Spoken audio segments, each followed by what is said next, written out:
En La Palma hay aromas que cuentan historias. A caña recién cortada, a madera, a fuego lento. Es el aroma del ron Aldea, un ron hecho a mano con paciencia y con corazón, que sigue destilando el carácter de nuestra isla bonita. Hoy en Isla Viva abrimos las puertas de una destilería que ha sabido convertir la artesanía y el esfuerzo diario en una marca que lleva el nombre de La Palma por todo el mundo. Y qué mejor que José Manuel Quevedo, la cuarta generación de esta empresa familiar, seña de identidad de nuestra isla bonita aquí en San Andrés y Sauces. ¿Cómo estás? Bienvenido a Isla Viva. Muy bien, muchas gracias. ¿Qué tal, José? Cuéntanos, vamos a empezar, vamos a hablarnos de historia, de la historia de esta empresa familiar. Cuéntanos un poco. Bueno, Destilerías Aldea tiene sus orígenes en Gran Canaria, en la aldea de San Nicolás, por eso la marca Ron Aldea adquiere su nombre. Pero bueno, realmente la etapa Gran Canaria fue la más corta porque del año 36 a mitad de los años 50 apenas estuvo allí y luego se produjo un traslado de la marca por parte ya de la segunda generación, nuestro abuelo, mi abuelo, don Carmelo Quevedo. Principalmente porque bueno, en esos años en Gran Canaria empezaba a haber un declive, sobre todo en esa zona de la aldea de la caña de azúcar, y aquí en San Andrés y Sauces era todo lo contrario. Este era el pueblo de la caña de azúcar por excelencia de la isla de La Palma. Aquí llegaron a ver en ese momento 5 trapiches, ¿no?, moliendo caña de azúcar. Bueno, pues mi abuelo se traslada hasta aquí, se trae uno de los alambiques que habían en la aldea. Este en concreto, que llega aquí a mitad de los años 50, como digo, se lo trae de Gran Canaria hasta aquí, se asocia con el propietario de este trapiche que ya molía caña de azúcar, pero no hacía ron, y ahí comienza la andadura de Ron Aldea en La Palma. Es increíble, aquí podemos ver, como lo acaba de decir José, el primer alambique. ¿Qué significa para ti todavía tenerlo y conservarlo? Hombre, es que es nuestra pequeña joya, ¿no? Sin el alambique no hay producto, no hay... ¿Está funcionando? O sea, ¿puede funcionar todavía? Por supuesto, por supuesto. Nuestro alambique, ahora que posteriormente veremos el nuevo, que lleva con nosotros desde el 2022, con este alambique se hizo la última zafra en 2021. Eso no quiere decir que ya no se pueda usar, se puede seguir usando. De hecho, lo estamos usando en una pequeña parte de la producción, pero luego, lógicamente, pues estamos también destilando con el nuevo, que como les digo, es una verdadera joya. A ver, José, y síguenos contando esta historia. Se vienen para acá, se vienen para la isla. Cuéntanos cómo llegas tú a continuar este legado familiar. Bueno, pues como decía hace un rato, nuestro abuelo es el artífice del traslado de la marca de Gran Canaria hasta aquí a mitad de los años 50 y posteriormente, a final de los 60, mi padre, José Manuel Quevedo, pues todavía también de Gran Canaria, se traslada, como digo, a final de los 60, del año 69 concretamente, y ya luego mis hermanas y yo, pues ya que somos cuarta generación, pues ya nacemos aquí en la isla de La Palma. Tengo que decir que mi padre conoce a mi madre porque todo este entorno, todo el puerto Espíndola, prácticamente muchas personas trabajaban aquí en la destilería y mi madre era de aquí, de Puerto Espíndola, trabajaba aquí, entonces mi padre pues ahí la conquistó. Y bueno, mis hermanos y yo, que somos cuarta generación, pues ya somos palmeros y seguimos ahora aquí al frente de la destilería y pensamos que, bueno, durante mucho tiempo más. Cuéntanos alguna anécdota de esos momentos que vivías familiarmente con tu padre o con tu abuelo. Muchas cosas, porque es que piensa que nosotros desde pequeñitos, hablo de mis hermanas y yo, en una empresa como esta, muy familiar, se mezcla todo, ¿no? En la casa se habla de la empresa y en la empresa se habla de la casa, y entonces siempre lo tienes muy presente, ¿no?, todo. Y bueno, recuerdos tengo muchos, ¿no?, de cuando de pequeños veníamos aquí a ayudar, a hacer lo que podíamos, poníamos un tapón a una botella o jugábamos en la parte de atrás de lo que es el trapiche, donde cuando digamos, cuando se muere la caña de azúcar, el bagazo que se pone en la parte de atrás, se quedan montañas de bagazo. Pues ahí jugaba todo el barrio, ¿no? Hay muchos recuerdos. ¿Y qué es ese truco que de pronto te haya quedado, que sea ese secreto familiar que todavía se sigue aplicando, más allá de ponerle corazón? Sí, bueno, cada maestrillo tiene su librillo, ¿no? Yo, lógicamente, recibo un legado y un know-how, ¿no?, una forma de hacer el ron como los orígenes, que eso es lo que nosotros nunca hemos querido perder, ¿no?, seguir siendo fiel a los orígenes en cuanto a lo que es la elaboración, pero luego, bueno, cada generación va aportando su pequeño granito de arena para ir mejorando los productos y yo, lógicamente, pues no me quedo al margen. Al final, mi trabajo es el de producción en bodega, digamos que yo soy la figura del maestro ronero en una destilería y bueno, hasta ahí puedo leer. ¿Y siempre te llamó la atención? ¿Tú siempre dijiste, yo me voy a dedicar a esto? ¿O en algún momento dijiste, mira, no, yo mejor estudio otra cosa, No, me dedico a otra cosa? Totalmente, yo lo tuve claro desde el minuto cero. Desde el minuto cero yo empecé a vivir esto de pequeño. Según crecíamos, lógicamente estudiamos, yo me informé, hice mis estudios, pero yo tenía muy claro, incluso estudiando, yo ya trabajaba aquí. Entonces tenía muy claro que yo quería seguir con la empresa familiar, además me gusta, me apasiona el trabajo que tengo y lo tenía muy claro. ¿Pasará igual con tu hijo, Cristian? Yo espero que sí, yo espero que sí. Cada vez lo veo, mi hijo tiene 22 años, lo veo cada vez pregunta, por lo menos pregunta cosas, y eso quiere decir que le despierta curiosidad, ¿no? de lo que ve, de lo que hacemos aquí, y eso, pues bueno, pues él se está formando también y creemos que sí, que vamos a tener sucesión. Claro, ¿no? Y de alguna manera garantizar, ¿no?, que continúe esta tradición. Sí, sí, ya él sería quinta generación. Piensa que no es fácil en la empresa familiar que alarguen tantas las generaciones, ¿eh? Normalmente se quedan en la segunda o la tercera, se suelen quedar las empresas familiares, pero bueno, por las razones que sean, pues nosotros hemos continuado, hemos tenido buena sintonía entre los hermanos y ahora a ver si los hijos y los sobrinos hacen lo mismo, ¿no? Pues ojalá, ojalá. ¿Qué te parece si vemos ese proceso que es único en nuestra isla y que hace que este ron sea tan especial? Pues lo vamos a ver ahora con el nuevo alambique. Vamos allá.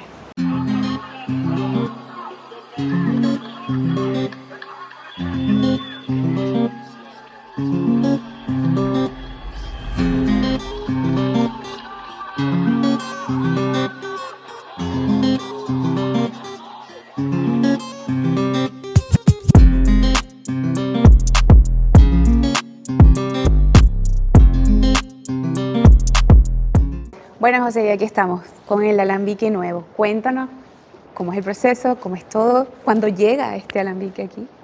Bueno, este alambique en concreto llega en 2021, pero bueno, no se pudo trabajar con él en 2021 porque bueno, fue construido íntegramente en Brasil. Recuerda que pasada la pandemia había muchas restricciones con ese país y el que lo fabricó, que tenía que venirlo a instalar, no podía viajar.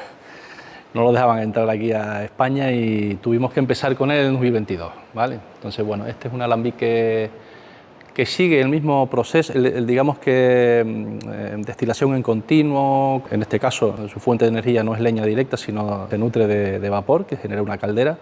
Pero vamos, que el proceso con este alambique hemos querido seguir manteniendo el mismo estilo que el viejo, que estuvimos antes. Que no es otra cosa que alambique, columna de cobre, de platos, destilación en continuo, ¿no? Para nosotros es muy importante seguir siendo fieles a los orígenes, a la primera generación, en este caso don Manuel Quevedo Alepán, nuestro bisabuelo, que empieza en Gran Canaria en el año 36 con un sistema más o menos novedoso en esa época, que es la destilación directa del jugo de la caña y no de las melazas. Conviene destacar que la gran producción industrial del mundo del ron se nutre de la melaza para hacer los rones. Las melazas no es otra cosa que un subproducto de la caña de azúcar, donde la gran industria azucarera lo primero que obtiene es el propio azúcar, y de donde ya no se puede obtener más cristal de azúcar, queda una melaza residual, que es la que todavía tiene algo de riqueza en sacarosa, se fermenta y se destila y se obtienen alcoholes, pero son alcoholes muy neutros que ya carecen, digamos, de los aromas intensos y vegetales de la caña de azúcar, porque estos se han quedado en los pasos anteriores, ¿no? Lo que hacemos nosotros es destilar directamente del jugo de la caña, que no hacemos otra cosa que obtener el jugo, fermentarlo y destilarlo. No hay ningún paso intermedio que afecte a que el aguardiente final tenga esos aromas tan intensos de la caña de azúcar, ¿no? Son aromas vegetales, aromas muy florales. A mucha gente cuando huele nuestro aguardiente dice, me huele a aceituna. Es que es por eso, es por el aroma vegetal que tiene, ¿no? Digamos que ese es el toque especial, ¿no?, que tiene este ron, que se saca directo del jugo de la caña y no de la melaza. Exactamente. Ese es el toque importante. Para nosotros eso es muy importante y, como te digo, es lo que seguimos siendo, queriendo ser fieles al origen en cuanto al sistema de elaboración y es nuestra seña de identidad en nuestros productos. Y es en esta zona donde ocurre la magia, ¿no?, vamos a decirlo así. Aquí tenemos el molino, que ahora nos vas a explicar un poco, y es donde se hace todo el proceso para poder llegar a este ron maravilloso. Aquí en esta sala donde nos encontramos se recepciona la caña de azúcar, se pesa y bueno, se almacena hasta que hay una cantidad suficiente para hacer una jornada de trabajo. Molemos con este molino, que no es otra cosa que exprimir la caña de azúcar, ¿no? Exacto. Obtenemos el jugo que posteriormente pasamos a fermentar. Las fermentaciones son muy rápidas. Siempre comparamos, ¿no?, con el tema del vino, que suelen ser fermentación de varios días, semanas, pero es que en el tema de la caña de azúcar, en nuestro caso en concreto, estamos hablando de 48-72 horas. Son fermentaciones muy rápidas, que eso es otra de las cosas que hace que el resultado final del aguardiente sea muy vegetal. O sea, los aromas primarios de la caña de azúcar y vegetales, nunca me canso de decir la palabra vegetal, se trasladan al producto final, primero, porque se destila del jugo fermentado y no de melasas, y segundo, por una fermentación rápida, ¿no? Entonces, aquí es donde se produce todo, se obtiene el jugo, como digo, se fermenta, y luego posteriormente pues pasamos a destilar. ¿Como cuántos kilos de caña de azúcar se necesitan pues a diario o cómo es ese proceso para poderlo moler? Sí, bueno, nosotros actualmente tenemos en torno a unas entre 250 y 300 toneladas de caña cada año para moler, donde una parte, en torno a un 20%, es propia. Nosotros tenemos nuestra propia finca aquí un poco más al norte, en Barlovento, que es una finca que tenemos en ecológico, y el resto pues son de diversos cosecheros que hay principalmente en esta comarca nordeste, pero también tenemos alguno en Tijarafe y demás. Entonces, como te digo, estamos en esas cifras de kilos de caña, donde las procesamos durante 2-3 meses, porque nos condicionamos un poco a que nos vayan trayendo caña y vaya entrando aquí al molino, porque dependemos un poco de cuando el cosechero puede traértela, ¿no? Claro. Bueno, estamos hablando de que para prácticamente todos los cosecheros es un extra en su economía, no dependen exclusivamente del cultivo de la caña de azúcar, con lo cual al final traen la caña cuando pueden también, ¿no? Bueno, pues nosotros para hacer una jornada de trabajo tratamos de que al menos hayan 7-8 mil kilos, ¿no?, que es lo que podemos procesar en una jornada de trabajo. Una vez ya extraído este jugo, háblenos de ese proceso de destilación, ¿cómo se lleva a cabo? Bueno, la destilación no es otra cosa que de ese jugo de caña que has fermentado, luego técnicamente obtienes un vino de caña. En el caso de la uva, el vino es para beber, pero en el caso de la caña para el ron, no, el resultado de la fermentación obtienes un vino que es para destilar. Entonces, un alambique no es otra cosa que hace la función de separar el alcohol de lo que no es alcohol, ¿vale? Y para eso pues existen los alambiques. Principalmente hay dos tipos de alambiques, que uno son los nuestros, que son destilaciones en continuo, o sea, el proceso es continuo, continuamente hay un caudal de vino que le entra a la columna y continuamente hay una salida de aguardiente, y un desecho, que es la vinaza, lo que ya no contiene alcohol. Eso es un proceso continuo, y existe en los alambiques que se llaman intermitentes, ¿no?, en el mundo caribeño, que también los denominan pop destil, ¿no? Estos son ollas grandes, básicamente son como unas ollas que tú destilas más o menos dependiendo de la capacidad de la misma. ¿Y por qué son intermitentes? Porque tú llenas la olla, empiezas a destilar, cuando aquí de la temperatura adecuada de destilación, de temperatura, de energía, digamos, y destilas en tanto y cuanto hay alcohol dentro de la olla. Cuando terminas hay que vaciar, limpiar, vuelves otra vez a llenar y vuelves a hacer otra vez el mismo proceso tantas veces como tengas materia prima para destilar.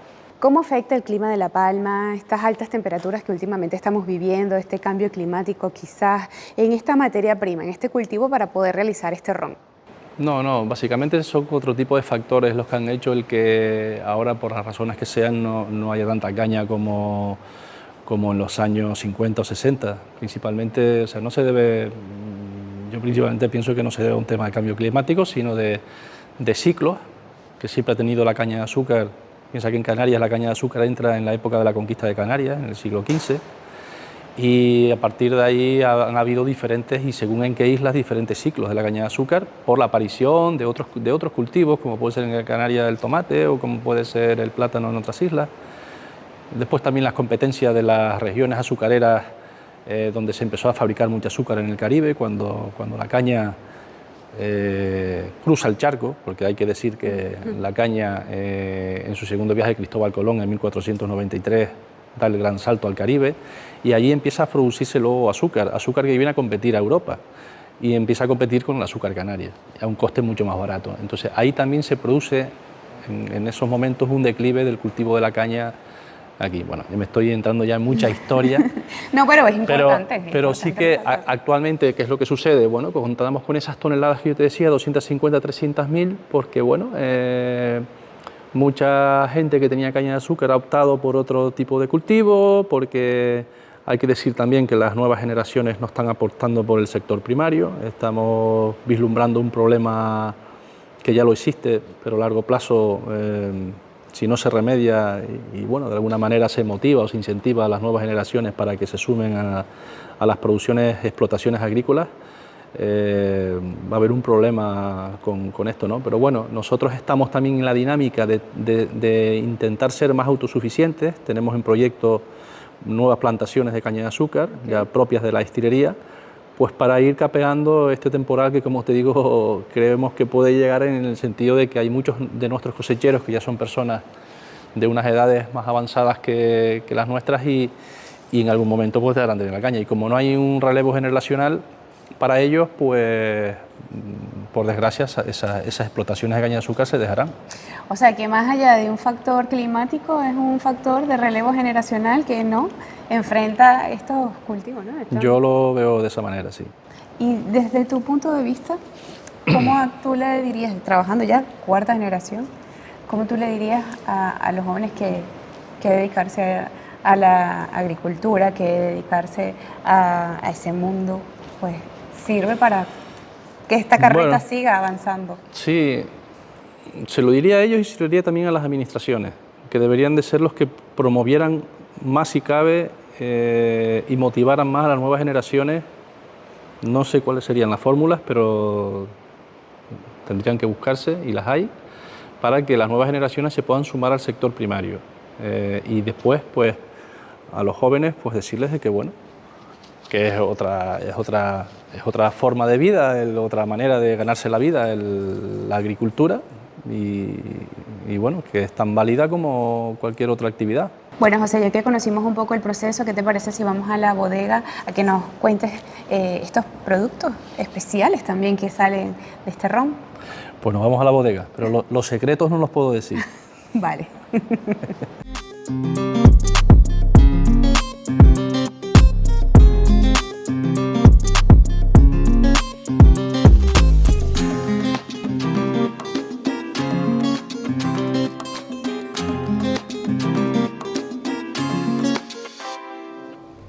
Bueno, y aquí estamos, José, en la bodega. Aquí que llega un olorcito a ron, a madera sabroso. Ojalá ustedes pudieran venir y pasar por aquí a sentir este olor y a probar el ron también, ¿no? Bueno, pues aquí en la bodega es donde yo me divierto y paso buenos momentos. Yo soy el maestro ronero de la destilería, soy el que mezclo, y todo lo que hacemos previamente en la destilería luego se tiene que procesar aquí en la bodega, ¿no? Aquí es donde pues hacemos las diferentes mezclas y dependiendo del producto del que se trate, y sobre todo para envejecer, pues es cuando ya metemos el ron en barrica para su envejecimiento, claro. A ver, José, nos estás contando que hablas de mezclar. Cuéntanos un poco cómo es ese proceso. Cuando tú haces un potaje en la cocina, mezclas varias cosas y lo pones al fuego. Yo hago algo parecido con los destilados, ¿no? Vale. Al final, bueno, lo que producimos en bodega, como digo, aquí se termina de mezclar, y en este caso, para poder trabajar el producto en bodega, llenar estas barricas que tenemos aquí, pues tenemos que llevarlo a un grado alcohólico determinado. Todo lo que tenemos en bodega está a 65 grados de alcohol. Digamos que es un grado óptimo en los envejecimientos, que posteriormente, cuando ya ha tenido su proceso de envejecimiento y va a pasar a la botella, luego lleva un segundo proceso, que es el de hidratación. Hay que añadir agua para llevar a grado de consumo. Tenemos rones de 40 grados, de 43, de 46, pero sí es importante, yo destaco el método solera. Nosotros usamos un método de envejecimiento de solera, es decir, cuando yo voy a sacar ron de una barrica para hidratar y embotellar, nunca vacío la barrica. Todas las barricas que están aquí en la bodega nunca se vacían. Sacas una pequeña parte, en torno a un 25% de la capacidad de la barrica, que vuelves a rellenar con producto fresco, digamos, pero ¿qué pasa? Te queda te queda en torno a un 75% de una solera que cada vez va siendo más vieja. Por eso en nuestras etiquetas de las ediciones limitadas no hablamos de los años de envejecimiento, hablamos de la añada de destilación, porque ese año fue en el que se ha destilado, pero después lleva un proceso de envejecimiento que, como te digo, las soleras van siendo cada vez más viejas. Pero no es un sistema de trabajo que tú cojas la barrica, la vacías entera y vuelvas a empezar otra vez de cero. No, aquí no se empieza de cero, aquí lo que está de viejo no se pierde. La solera está dentro de la barrica y eso cada año va mejorando. Pues bueno, vamos a hablar también un poquito de estos productos, de este ron de autor. Lo que producimos en la destilería, pues hacemos diferentes tipos de rones, empezando por rones más jóvenes a rones más viejos, ¿no? En el caso de los rones viejos, que son los que realmente están más tiempo dentro de la madera, en esta bodega que tenemos aquí en torno a 400 barricas ahora mismo, pues bueno, según el producto del que se trate, pues está más o menos tiempo en madera y también en el tipo de madera, ¿no? Nosotros tenemos rones, los rones de ediciones limitadas que nosotros llamamos, que son rones de añadas. Empezamos con un ron que es nuestro ron maestro, por ejemplo, que es un ron de añadas de hace 10 años, envejecido 10 años, en barrica de roble americano, porque en la bodega tengo que decir que tenemos dos tipos de madera, el roble americano y el roble francés, ¿no? Son los dos tipos de robles que más comúnmente se usan para el envejecimiento no solo de los rones, sino cualquier tipo de destilado, incluso de los vinos, ¿no? Pues luego le sigue un ron familia, que es un ron, nuestro ron familia, es un poquito el abanderado dentro de esta línea de ediciones limitadas, porque es el más optado por los clientes, y es un ron de 15 años, envejecido en roble francés.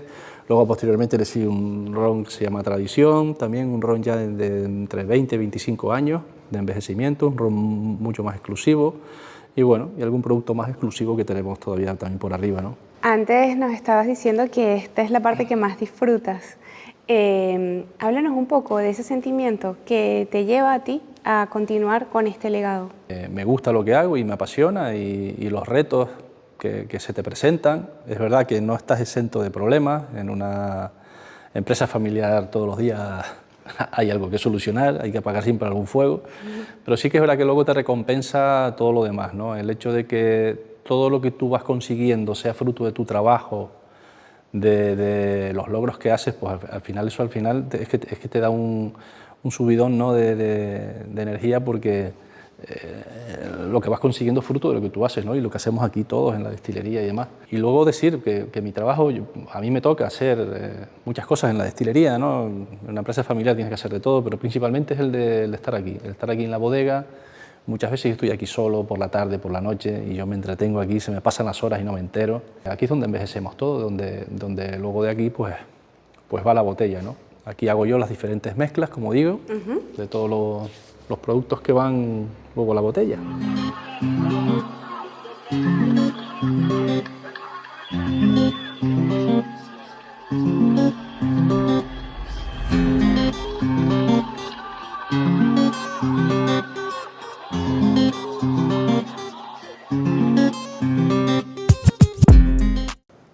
Antes estábamos conversando que estábamos diciendo que ojalá que la gente pueda venir, ¿no? También tienes estas visitas, la gente puede venir a conocer tus instalaciones, ¿no? Efectivamente, nosotros allí en la otra parte, en la destilería, que es donde está el proceso, digamos, más tradicional, que es el de la molienda, de la caña de azúcar, la destilación y demás, pues allí tenemos habilitado un museo, ¿no? Una tienda museo que es muy bonita y es bastante visitable, sobre todo ahora que estamos en temporada alta de cruceros. Hay mucho crucerista que elige esta ruta precisamente porque quiere venir a la destilería, pero bueno, que está abierto a todo el público en general. Abrimos de lunes a domingo y yo invito a todo el mundo que quiera descubrir pues cómo se hace el ron Aldea. Que es bastante interesante y además que está precioso el lugar. ¿Has sentido algún feedback de una persona que por primera vez tome ese ron y te diga, oye, qué sabroso, qué diferente, lo siento así, siento este aroma? ¿Cómo lo vives? Sí, totalmente. Nosotros constantemente hacemos formaciones, hacemos catas a grupos de personas, bien pueden ser público general o profesionales del sector de la hostelería, ¿no? Cocteleros y demás. Siempre estamos haciendo actividades.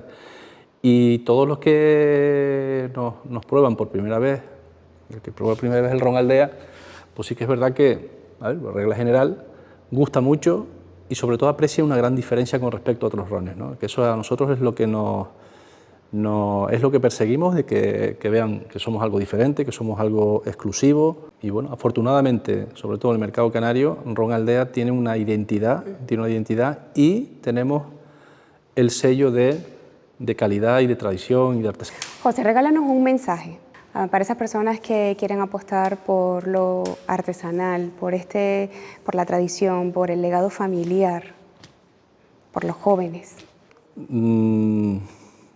Yo a mi hijo, que espero que sea la quinta generación, siempre le decía, oye, tú puedes hacer lo que quieras. Es perfectamente loable el que no te guste continuar con esto porque no te guste, porque prefieres otra cosa, tú tienes vocación para otra cosa y tal. Pero o sea, no es obligar ni es decir lo que hay, es decir, lo bueno y lo malo del negocio, ¿no? Y yo siempre decía, mucho sacrificio, muchas horas, no hay horarios, hay muchos problemas, pero la recompensa es infinitamente superior a todo eso, ¿no? Entonces, tú eliges, tú haz lo que quieras, pero lo que nosotros tenemos, no todo el mundo tiene la posibilidad de tenerlo. O sea, no todo el mundo tiene el legado de una empresa familiar, que nosotros somos una empresa muy pequeña, no somos un gran productor y demás, pero lo que es lo que producimos aquí, cómo lo hacemos, o sea, la historia que tenemos, que el año que viene cumplimos 90 años, o sea, muy poca gente, creo, y se lo digo, se lo he dicho en cuanto a su entorno, ¿no?, de amistades o de compañeros de estudios, lo que sea, no todos los que están a tu lado estudiando en un aula tienen la posibilidad de tener ese legado. Aprovéchalo, si lo quieres aprovechar, porque entonces lo extiendo a todos aquellos jóvenes que pueden seguir un legado familiar con una empresa familiar que lo aprovechen, porque al final creo que es muy bonito y es un modo de vida, a mi modo de ver, pues muy emotivo también. Pues nada, José, muchísimas gracias por abrirnos las puertas de tu destilería, por contarnos esta historia tan motivadora además, y pues por regalarnos con tu tradición, con el esfuerzo de toda una generación, pues vida a nuestra isla. Muy bien, muchas gracias.